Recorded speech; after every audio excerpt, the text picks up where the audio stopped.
ہمارا جو opening and تھا بابر تک وہ 150 تک لے گیا تھا اور پریشر بلڈ کر گیا تھا. سو اینی وے تو اب ذرا ہم بڑھیں گے ہماری جو ملکی خبریں, کیونکہ کرکٹ تو اس قابل رہی نہیں کہ اس پہ ہم بات کر سکیں. نواز شریف صاحب کی واپسی کرکٹ سے بھی زیادہ ضروری ہو گئی ہے. انڈیا پاکستان کا میچ ہے, ورلڈ کپ ہو رہا ہے. میں چاہتا تھا کہ آج اٹینشن ڈائیورٹ ہو, کچھ سیاسی وبالوں سے جان چھوٹے پر نہیں چھوٹ سکی. تو نواز شریف صاحب کی واپسی اور سیاسی صورتحال, اور اس کے بعد نیب متحرک ہو رہا ہے. متحرک کے علاوہ وہ اسٹرینتھن ہو رہا ہے. تو کیا واقعی ہو رہا ہے کہ نہیں ہو رہا؟ اور پروگرام کے آخری حصے میں وہ لوگ جو غزہ میں شہادت نوش کر گئے اور وہ جو منتظر شہادت ہیں ان پر بات کریں گے. اور اس پر بات کرنے کے لیے مجھے جوائن کیا ہمارے بیورو چیف عامر عباسی صاحب. عامر صاحب بہت شکریہ وقت دینے کے لیے. اور علی حسن ممتاز صاحب ہیں, اینکر پرسن اور صحافی ہیں. علی بھائی بہت شکریہ وقت دینے کے لیے. سینئر صحافی اور تجزیہ کار نذیر لغاری صاحب ہیں, بہت شکریہ. میرے یہ تینوں دوستوں کو بڑی ریکویسٹ کر کے بلایا کیونکہ ہم نے شو کرنا تھا کرکٹ پہ. تو نعمان نیاز صاحب کو میں نے کہا کہ اللہ کا واسطہ کی بولاں گے کرکٹ پہ, اپنی بےزتی کراواں گے, لہٰذا تسی رہن دو, ہم ریگولر شو کرتے ہیں آن دا پالیٹکس. لغاری صاحب, سر نواز شریف صاحب تو بڑے پرعزم ہو کے واپس آ رہے ہیں. جس طرح ان کو ہائی کمشنر جو ہیں وہ چھوڑنے آتے ہیں ایئرپورٹ پہ, جس طرح پورے پنجاب کے شہروں میں وہ ڈپارٹمنٹ ہوتے ہیں نا, Multan development authority, Rawalpindi development authority, Lahore development authority, وہ کھمبوں سے وہ بینرز اتار دیتے ہیں, وہ بورڈز اتار دیتے ہیں, لیکن ان کی گاڑیاں خود بورڈز اور بینرز لگاتی پھر رہی ہیں نواز شریف کے. تو پورا سسٹم ان کو سپورٹ کر رہا ہے اور تبھی وہ بڑے پر امید ہو کے وطن آ رہے ہیں پاکستان. تو کیا آپ کو لگتا ہے کہ ان کی جو اتنا بڑا اعتماد ہے وہ سرخرو ہو پائیں گے؟ لغاری صاحب بہت شکریہ. مجھے ابھی تک یہ معلوم نہیں ہے کہ میاں نواز شریف صاحب پریکٹس اینڈ پروسیجر جو ایکٹ کا فیصلہ ہوا ہے اور اس کو چیلنج کیا گیا تھا, اس پر جو فیصلہ آیا اس کے بعد میاں نواز شریف صاحب واپس آ رہے ہیں. یہ ان کا ظاہر ہے اپنا ہی فیصلہ ہے اور اپنے ہی فیصلے پر آ رہے ہیں. اور ان کا آگے کیا ہوتا ہے, کیا وہ کیسے, مطلب وہ تو جیل سے گئے تھے نا, کیونکہ انہیں تو سزا ہو چکی تھی. سزا ہونے کے بعد اچھا وہ سزا جو ہے ایک تو سسپینڈ ہوئی تھی, دوسری سزا تو موجود ہے اور اس پر کوئی کارروائی بھی آگے نہیں بڑھی ہے. اور ہم نہیں چاہتے ہیں کہ وہ جیل میں جائیں, لیکن حالات تو ایسے ہیں کہ اور کوئی راستہ نہیں ہے. جیل میں جانے کے علاوہ اگر کوئی بیل نہیں ہوئی ہے, اگر کوئی بیل, اچھا اور بیل کیسی ہوگی؟ بیل پروٹیکٹیو بیل یہ ہوتی ہے کہ جناب آپ اتنا ٹائم دے دیں کہ ہم عدالت پہنچ سکیں, تو اتنا ٹائم شاید مل جائے. لیکن وہ تو انڈر ٹرائل قیدی جو ہوتا ہے ملزم, اس کے اوپر ہوتا ہے. جو کنوکٹڈ ہو اس کی کون سی بیل ہوتی ہے؟ یعنی ہمیں نہیں سمجھ میں آ رہا ہے کہ وہ بیل کی وہ نوعیت کیا ہوگی, کیسی ہوگی. اس لیے کہ آپ جس قیدی کو آپ سزا کے دوران بھیجا تھا آپ نے باہر اور 4 ہفتوں کی بات کر کے بھیجا تھا, وہ تو چلے تو گئے تھے لیکن واپس آ رہے ہیں کئی سالوں کے بعد. تو جب واپس آ رہے ہیں تو بطور قیدی واپس آ رہے ہیں, بطور ایک آزاد شہری کے آ رہے ہیں. میں پھر عرض کرتا ہوں کہ میری یہ خواہش نہیں ہے کہ وہ آئیں اور سیدھے جیل چلے جائیں, لیکن اور طریقہ کار مجھے سمجھ میں نہیں آ رہا ہے. اور خاص طور پر اس میں اور دوسری بات یہ لغاری صاحب آپ لیگل پہ چلے گئے. میں اس لیے بیورو چیف کو آج زحمت دیا, میرے باسی صاحب is expert on legal issues, supreme court کو بھی کور کرتے ہیں, ہائی کورٹ بھی دیکھتے ہیں. میں ان سے پوچھتا ہوں, لیکن میں ذرا آپ سے سیاسی جواب چاہتا ہوں کہ جس حد تک وہ آپ کو پر امید نظر آ رہے ہیں, مجھے تو لگتا ہے کہ ایک نیا عمران خان آ رہا ہے. چاہے عمران خان کو ہمیں تو کیا اعتراض ہو سکتا ہے, لیکن وہ نہیں. عمران خان کے اوپر جو محنت کی گئی, خاص طور پر ان 16 مہینوں میں تو بہت محنت کی تھی, تمام لوگوں نے مل کر محنت کی. کیا بندہ ہے بھائی, کیا پاپولر ہے, کیا ڈاڈلا ہے, کیا شان ہے. یہ تقاضے پورے کیے جائیں علی جا. جتنی محنت جنرل جیلانی سے شروع کری ہے نواز شریف پہ ہوئی ہے, اتنی 76 سالوں میں کسی پہ نہیں ہوئی. وہ اکیلا چیئرمین تحریک انصاف آپ کو نظر آتا ہے, آپ کا قلم ان کی طرف مڑ جاتا ہے. آپ دیکھیں میرٹ پہ انالائز کریں, آئی ایم ود یو کہ عمران خان کو باقاعدہ لانچ کیا گیا, لیکن نواز شریف تو پورے میزائل تھے سر. جنرل جیلانی سے شروع کریں, اتنا تو میزائل پروگرام ہمارا پرانا نہیں ہے جتنا نواز شریف کی لانچنگ پرانی ہے سر. بالکل صحیح کہہ رہے ہیں آپ بالکل صحیح کہہ رہے ہیں. لیکن میاں نواز شریف صاحب جو ہیں ان نے بہت سی چیزیں صحیح بھی ہیں, بہت سی چیزیں ان نے وقت بھی ڈالا ہے. یہ سارا کچھ ہوا ہے, اور جب وہ اقتدار سے ہٹائے گئے تو بھی ہم نے دیکھا, جب اقتدار میں لائے گئے تو بھی ہم نے دیکھا. اور ان کا لانا اور لینا جس طرح سے ان کا ارینج تھا ان کا بھی ارینج ہی تھا، ایسے نہیں ہے۔ اب جیسے آ رہے ہیں تو ہمیں یہی لگ رہا ہے نا، ہمیں تو پہلے تو آنے پر واضح ہونا کہ کیسے آ رہے ہیں، کیا جو پوزیشن ہے ان کی وہ ہے۔ اب باسی صاحب اس کو ذرا کلیئر کر دیں، جن خدشات کا اظہار کیا ہے لغاری صاحب نے، میرا آپ سے ایگزیکٹلی یہی سوال تھا ان کے بعد، میں چاہتا تھا کہ ذرا پولیٹیکل سیزن ذرا ان سے پوچھ لوں۔ یہ معاملہ بڑا عجیب و غریب سا ہو گیا ہے کہ پریکٹس اینڈ پروسیجر ایکٹ انہوں نے کہا جی پرانوں پہ تو نہیں ہوگا، تو وہ پرانوں میں تو نواز شریف آ گئے۔ اب جو الیکشن ایکٹ 2017 سب سیکشن 232 ہے شاید، اس میں وہ ڈیفائن کر دیا کہ بھائی وہ فار لائف نہیں ہوگا، وہ 5 سال کے لیے ہو، کیا وہ امپلیمنٹ ہوتا ہے نواز شریف پہ؟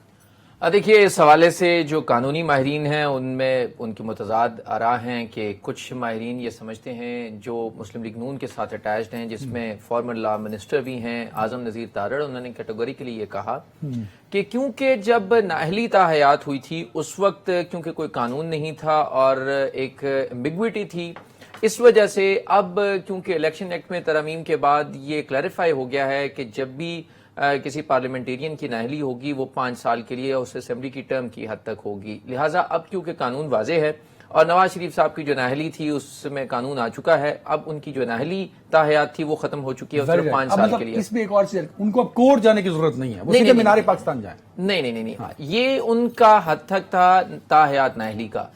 اس کے علاوہ ان کو 2 مقدمات میں سزا ہوئی ہے پیناما کے 2 ریفرنسز میں۔ پہلا ایون فیلڈ ریفرنس ہے جس میں انہیں 10 سال قید کی سزا سنائی تھی احتساب عدالت نے، جی۔ دوسری سزا تھی العزیزیہ میں۔ یہ دونوں انہوں نے اپیلیں اسلام آباد ہائی کورٹ میں دائر کی تھیں اور ان میں سے جو ایون فیلڈ ہے اس میں ان کی سزا معطل ہوئی اور معطل ہونے کے بعد وہ رہا ہوئے، لیکن اس کے بعد اسلام آباد کی احتساب عدالت نے العزیزیہ میں انہیں دوبارہ سزا سنا دی، تو انہوں نے اس کے خلاف بھی اپیل دائر کی، پھر ضمانت کے لیے رجوع کیا، ان کی ضمانت منظور نہیں ہو رہی تھی، پھر انہوں نے طبی بنیادوں پہ ضمانت کی درخواست دائر کی، تو ایک نیا کیس سامنے آیا۔ اس سے پہلے ایسی کوئی ایکسیپشن نہیں تھی کہ 8 ہفتوں کی ضمانت کا، اور انہی 8 ہفتوں کی ضمانت میں انہیں بیرون ملک جانے کی بھی اجازت ملی، لیکن اس کے بعد عدالت جب ان کی اپیلیں زیر سماعت آئیں تو عدالت انہیں بار بار بلاتی رہی کہ آپ کی اپیلیں زیر سماعت ہیں، ایون فیلڈ کی بھی اور عزیزیہ کی بھی۔ وہ دونوں میں غیر حاضر رہے، عدالت نے ان کے وارنٹ جاری کیے، پھر وہ اشتہاری ہوئے اور عدالت نے ان کی دونوں اپیلیں خارج کر دی۔ اس وقت وہ 2 مقدمات جو سزا ان کی ہوئی ہے ایون فیلڈ میں بھی اور عزیزیہ میں بھی، وہ ان کی سزائیں بحال ہیں اور انہیں جیل جانا پڑے گا، قانون تو یہی کہتا ہے۔ لیکن ان میں وہ ضمانت لے سکتے ہیں، پروٹیکشن بیل ان 2 میں ہو سکتی ہے، ایون فیلڈ اور عزیزیہ میں؟ دیکھیے عام طور پہ پریکٹس نہیں ہے کہ آپ ایک سزا یافتہ مجرم کو یہ نہیں اختیار کہ وہ براہ راست پروٹیکٹیو بیل فائل کر دے، اور ایسی صورتحال میں جب عدالت میں آپ نے 8 ہفتوں کی ضمانت دی اور ضمانت کے بعد آپ کو عدالت بلاتی رہی اور آپ پیش نہیں ہوئے، تو آپ کو ان 3 سالوں کی جسٹیفیکیشن دینی ہوگی کہ آپ 3 سال کیوں پیش نہیں ہوئے عدالت میں۔ لیکن یہ عام طور پہ یہ کیونکہ ان کا جانا بھی بڑا اپنی ایک چیز اور کلیئر کر دیں تاکہ باقی 2 ممبرز جو ہیں اس پہ ڈیبیٹ کر سکیں، یہ جو 62(1)(f) میں 5 سال میں مان لیتا ہوں 232 کے تحت، جی اب تو وہ 5 سال ہوگا، وہ 5 سال انہوں نے کاٹی نہیں بھائی، وہ تو چلے گئے باہر، وہ تو سارا 4 سال تو گزار دی انہوں نے باہر لندن بیٹھ کے۔ تو یہ تو نیا ٹرینڈ ہو گیا کہ عدنان حیدر کو سزا ہوتی ہے، عدنان حیدر گردے کا آپریشن کروائے اور کہا جی میرا علاج تو چلی تو ہو سکتا ہے، میں فلائٹ لوں اور چلی چلا جاؤں اور بس آخری روز واپس آ جاؤں۔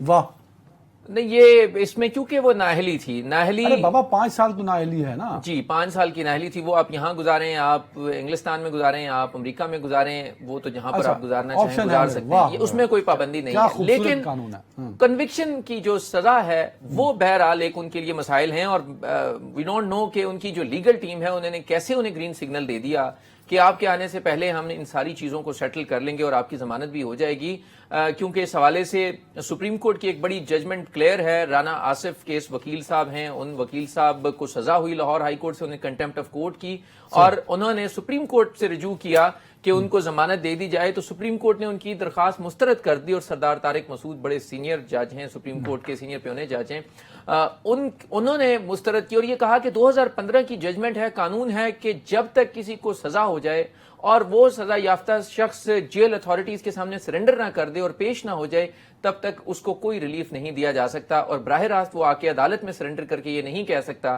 کہ اس کو ضمانت دے دی جائے۔ اس میں قانون کلیئر ہے، یہ ایک بڑا چیلنج ہے پی ایم ایل این کی لیگل ٹیم کے لیے کہ وہ کیسے اس قانون اور اس آرڈر کی موجودگی میں عدالت کو قائل کر لیتے ہیں کہ انہیں بالکل ریلیف ٹھیک دے ہے، دیا جائے۔ بالکل ٹھیک ہے۔ علی حسن ممتاز صاحب، لاہور کیونکہ وہاں انہوں نے آنا ہے، مینار پاکستان، یہ بتائیں سب سے پہلے کہ وہاں کیا تیاریاں بڑے زور و شور سے جاری ہیں، اور دوسرا ان تمام لیگل مسائل کے باوجود جس طرح نون لیگ بیہیو کر رہی ہے، مطلب ہمیں تو یہی فیل ہوتا ہے کہ ان کا کوئی بھی مسئلہ نہیں ہے، وہ سارے لیگل مسئلے حل ہو جائیں گے ان کے آتے ہی۔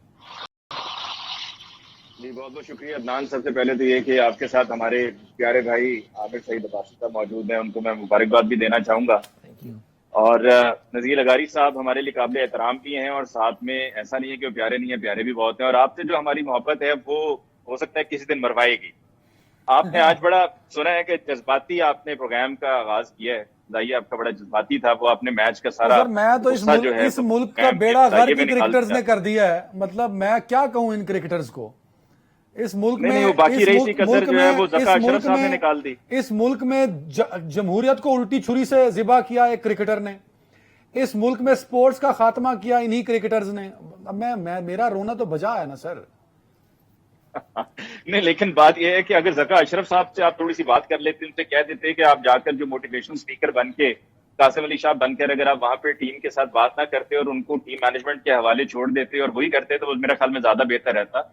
تو ہمارے لیے خیر میچ ایک میچ ہے، آگے بھی کرکٹ ٹورنامنٹ میں کافی کچھ ہے، پریشان نہ ہو، انشاءاللہ اللہ بہتر کرے گا۔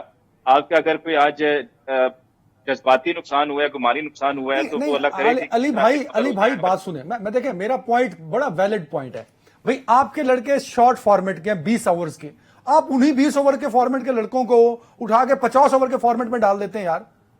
بھئی کامن سینس ہے، میری ہاکی بند ہو گئی، میری فٹ بال بند ہو گئی، میری جمناسٹک بند ہو گئی، میرا سکواش بند ہو گیا، تو I am expert of cricketer نا، Pakistan is expert of cricket. او بھائی تو ہمیں تو بے وقوف مت بناؤ نا، ہمیں پتہ ہے حارث رؤف کی کیپیسٹی کیا ہے، ہمیں پتہ ہے وسیم جونیئر کی کیپیسٹی کیا ہے۔ آپ کے پاس شاہین کے علاوہ ایک بالر نہیں ہے جو نئے بال سے بال کر سکے۔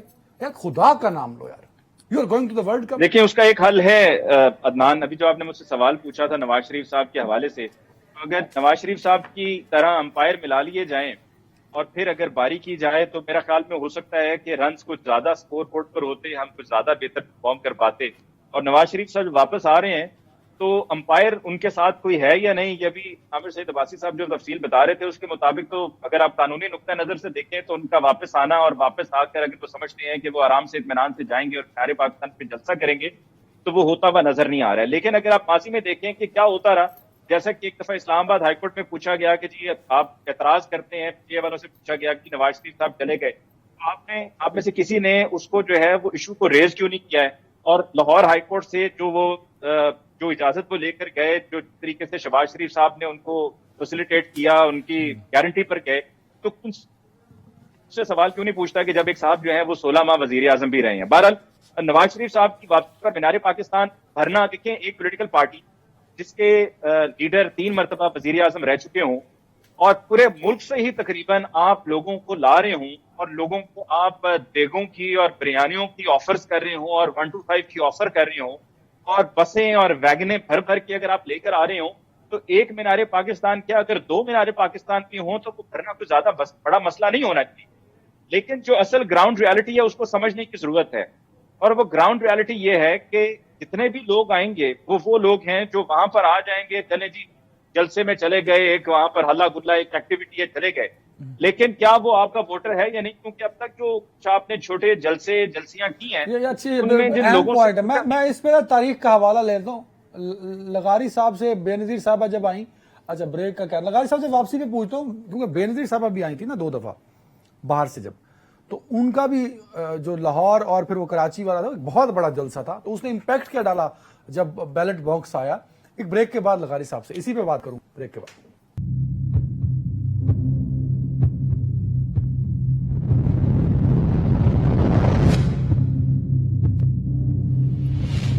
Welcome back. نذیر لغاری صاحب، جو علی حسن ممتاز صاحب بات کر رہے تھے، یہ بھی ایک پرسیپشن جو ہے وہ لوگوں میں بلڈ ہو رہا ہے کہ آف کورس وہ جلسہ بھر لیں گے، جتنے ٹکٹ ہولڈرز ہیں پنجاب میں ان سب کے ذمہ لگایا گیا ہے، باقاعدہ سافٹ ویئر اپڈیٹ بنایا گیا ہے کہ اس میں ریکارڈ ڈالا جائے گا کہ علی ممتاز کتنے بندے لایا، عامر عباسی کتنے لایا، عدنان حیدر کتنے لایا، تو وہ کراؤڈ بڑا اکٹھا کر لیں گے۔ علی ممتاز صاحب کا جو پوائنٹ ہے وہ لوگوں میں پرسیپشن بھی ہے کہ بڑا لوگوں کا مجمع اکٹھا کر لینے کا یہ مطلب نہیں ہے کہ آپ الیکشن میں بھی اچھا ٹرن آؤٹ دے سکیں.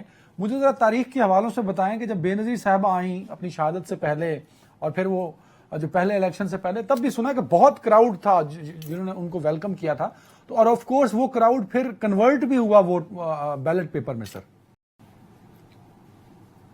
ایک تو 1986 کا ہے ان کا جو استقبال ہوا تھا میرے خیال میں لاہور میں، اس سے پہلے ایک موقع ایسا تھا کہ جب پورا لاہور ایئرپورٹ پر تھا، جب ذوالفقار علی بھٹو پہلی بار جیل سے، یعنی جنرل ضیاء کی جیل سے یہ رہا ہوئے تھے 30 یا 31 اگست کو، 30 یا 31 جولائی کو، اور اس کے بعد وہ واپس آئے اور پھر لاہور گئے تھے. نہیں جنرل ایوب سر آپ شاید غلط تھوڑا تصحیح کیجیے گا کہ میں ایک دفعہ وہ جنرل ایوب کی دفعہ بھی آیا تھا ٹرین پہ. نہیں وہ بالکل دوسرا موقع تھا. یہ جنرل ضیاء کے دور میں جب یہ ان کو 5 جولائی کو گرفتار کرنے کے بعد یہ گورنر ہاؤس مری میں رکھا گیا، اور جب واپس آئے اور واپس پہنچے تھے، یہ 30 جولائی کو پہنچے تھے اور 31 کو وہاں رہے تھے. اس کے بعد یہ چند دنوں کے بعد گئے تھے لاہور. تو اس دن لاہور جو ہے پورے کا پورا لاہور کومیڈ کر ایئرپورٹ پر پہنچا ہوا تھا. بلکہ اس دن یہ بھی ہوا تھا کہ حنیف رحمی صاحب رستے میں لوگوں کو مل گئے، ان کے ساتھ زیادتی ہوئی. مولانا شاہ من نورانی محمد ان کے ساتھ زیادتی ہوئی تھی، کچھ لوگوں نے یہ کیا تھا، اور مولانا صاحب نے اس پر ناراضگی کا اظہار کیا تھا. تو ایک تو یہ ہے کہ بھٹو صاحب کا وہ جو استقبال تھا وہ بھی مثال تھا اس تاریخ کا. پھر بے نظیر کا جو 1986 کا استقبال ہے اور اپریل میں جب آئی ہیں تو وہ بہت ہی بے مثال تھا. اس کو اب تک کوئی توڑ نہیں سکا اس ریکارڈ کو. مجھے لگتا ہے کہ آئندہ مستقبل میں ایسا ممکن ہوگا کہ کوئی اس ریکارڈ کو توڑے.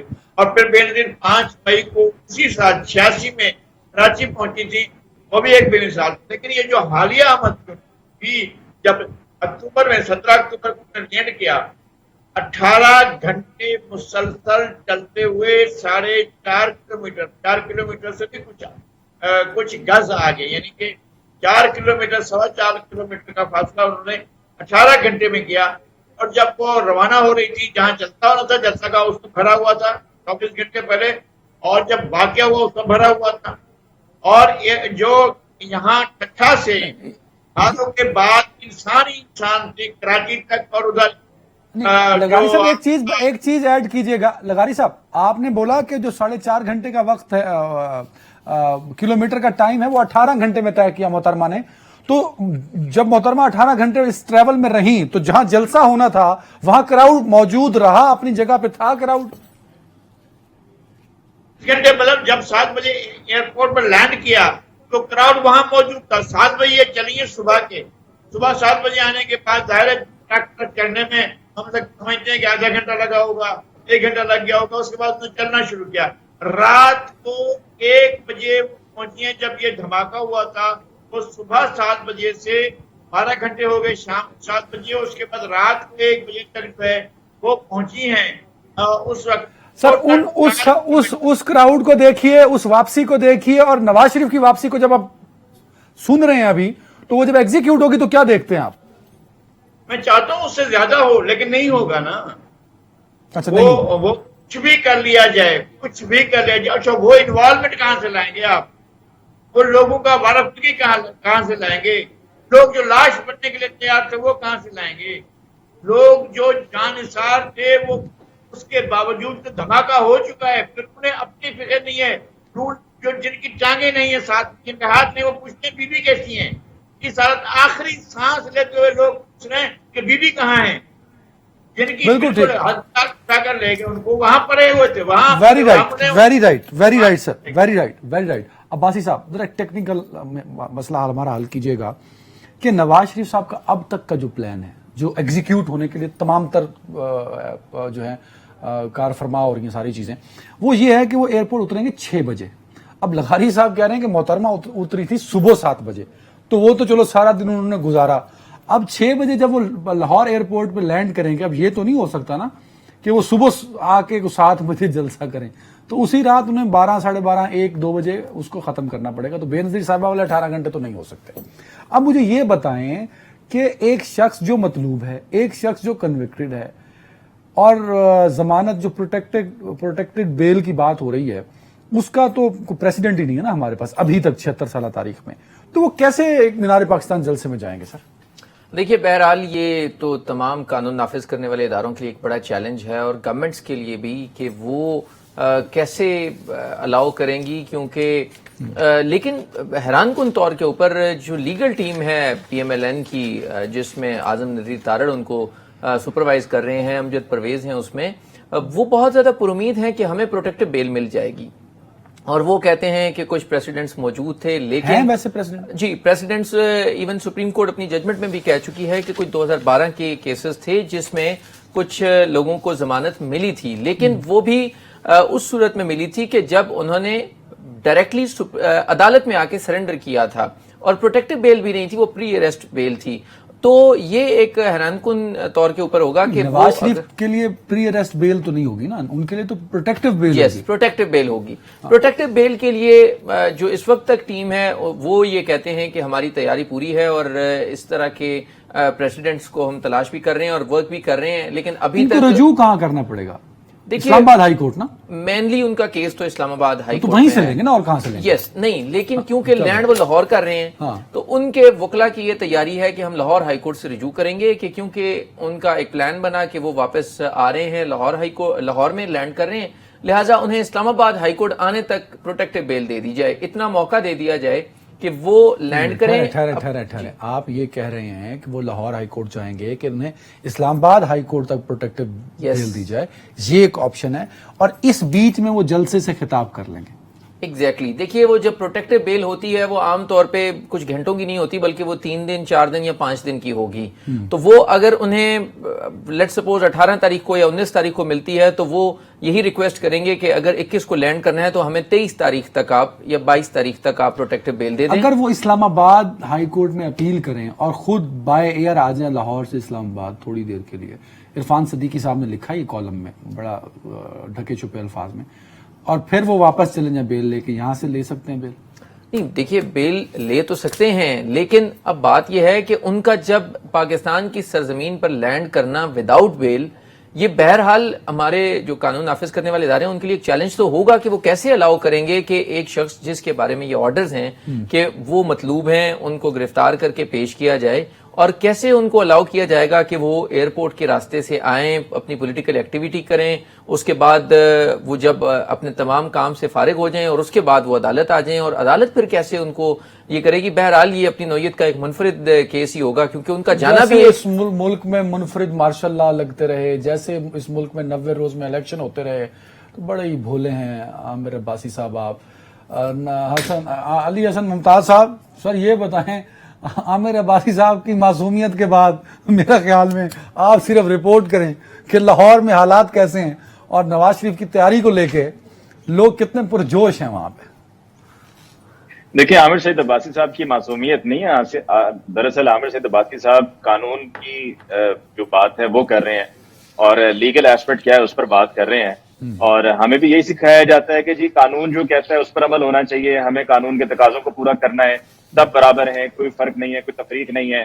اب اگر تفریق نہیں ہے جو بات آپ کر رہے ہیں، تو نواز شریف صاحب جو پاکستان سے گئے 8 ہفتوں کے لیے اور واپس آ رہے ہیں 4 سال کے بعد، اور واپس آتے ہوئے ان کو ہمارے وہاں پہ لندن میں ہائی کمشنر ڈاکٹر فیصل صاحب ان کے ساتھ وہاں پر ایک بڑی خصوصی ملاقات کرتے ہیں، اور اس ملاقات میں ان کو بیانیے کی رائے دے رہے ہیں، وہ پوچھ رہے ہیں، بتا رہے ہیں کہ جی کیا بیانیہ ہونا چاہیے، اور نواز شریف صاحب کی آگے سے یہ کہہ رہے ہیں کہ جی تسی دسو۔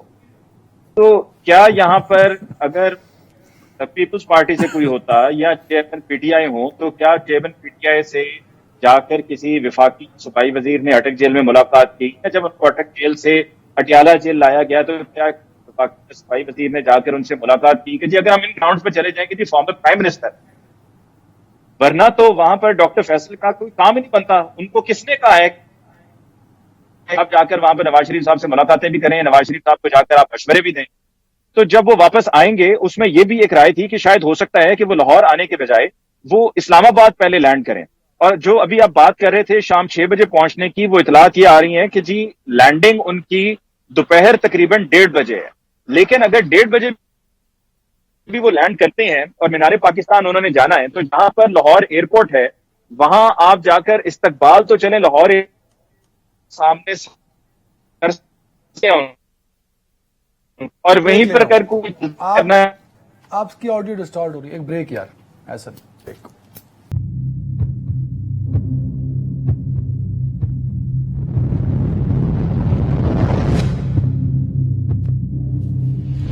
Welcome back. علی حسن ممتاز صاحب, غزہ کی سچویشن خراب ہوتی جا رہی ہے.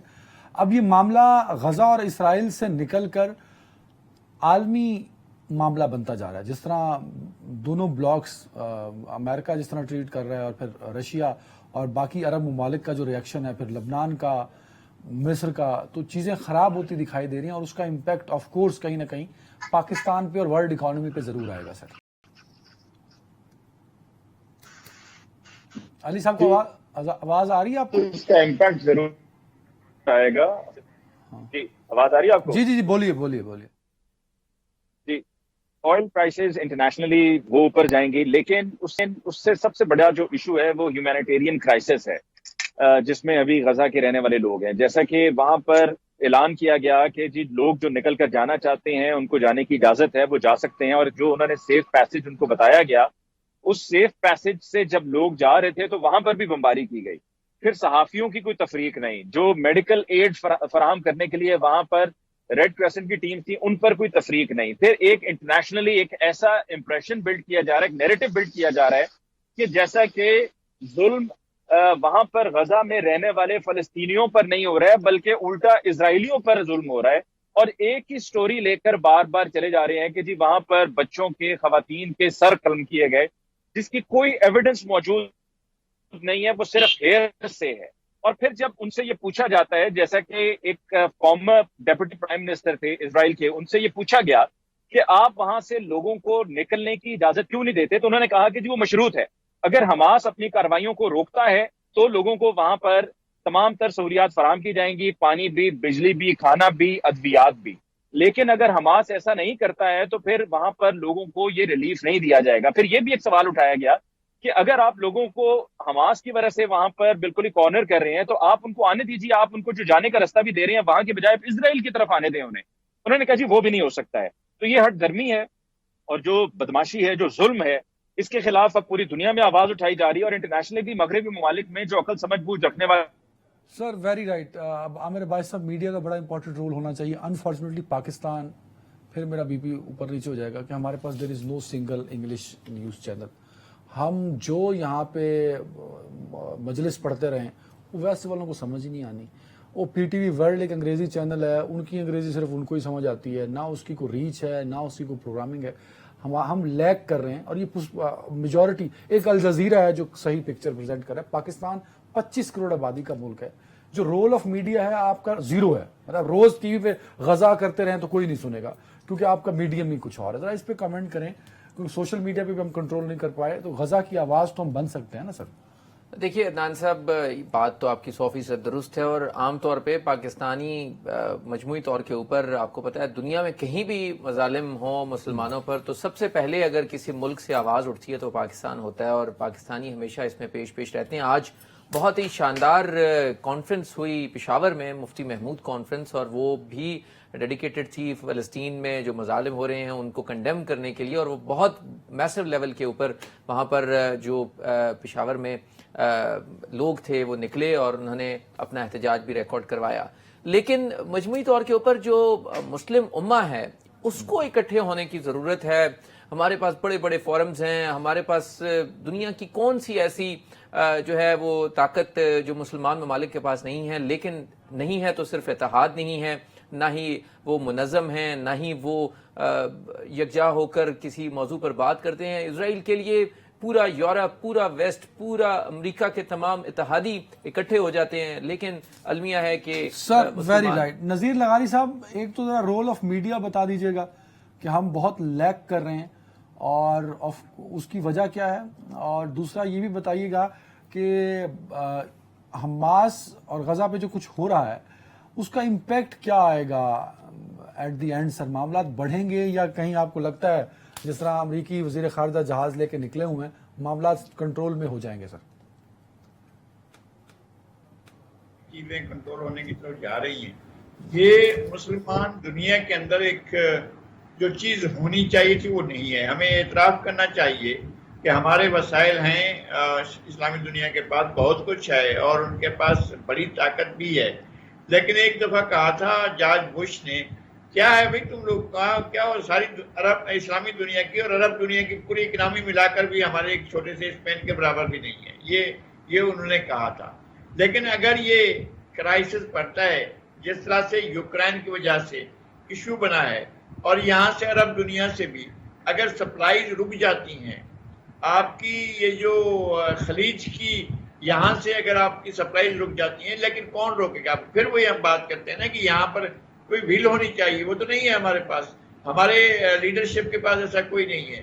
مسئلہ صرف یہ ہے کہ کیا فیصلہ ہوتا ہے، چونکہ یہ بہت کمزور پڑے ہیں یوکرین وار میں، اور یوکرین وار نے ان کے گھروں کے چولہے ٹھنڈے کر دیے ہیں، اور ان کے ساتھ بڑے کرائسس آیا ہے یورپ میں۔ اب یورپ جو ہے وہ ڈائیورٹ کر رہا ہے چیزوں کو کہ اسلامی دنیا کے اوپر بوجھ ڈالا جائے اور ان کو اور زیادہ کارنر کیا جائے، اس سے وہ کیا حاصل کر پائیں گے؟ ظاہر ہے وہ جو ڈکٹیٹ کرتے رہے ہیں وہ تو ہوگا، لیکن کیا ہوگا؟ مطلب یہ کہ اگر آپ پش کر رہے ہیں جس طرح سے شام کو پش کیا جا رہا ہے، لبنان کو پش کیا جا رہا ہے، لبنان اور شام پر باقاعدہ اٹیک کیے جا رہے ہیں، غزہ کو بالکل ان کا خیال یہ ہے کہ وہ اس کی پوری آبادی کو نکال کر پھینکیں گے، تو اس کے بعد جو انسانی اگنی جنم لیں گے ان کا ان کو اندازہ شاید نہیں ہے۔ وہ پھر کیا ہوگا، کتنے خودکش بمبار پیدا کریں گے، کتنے لیلا خالد پیدا ہوں گے، کتنے اور لوگ پیدا ہوں گے، ان کو اس کا اندازہ نہیں ہے۔ سر ویری رائٹ، بہت شکریہ نذیر لغاری صاحب، ولی سے ممتاز صاحب، عامر عباس صاحب۔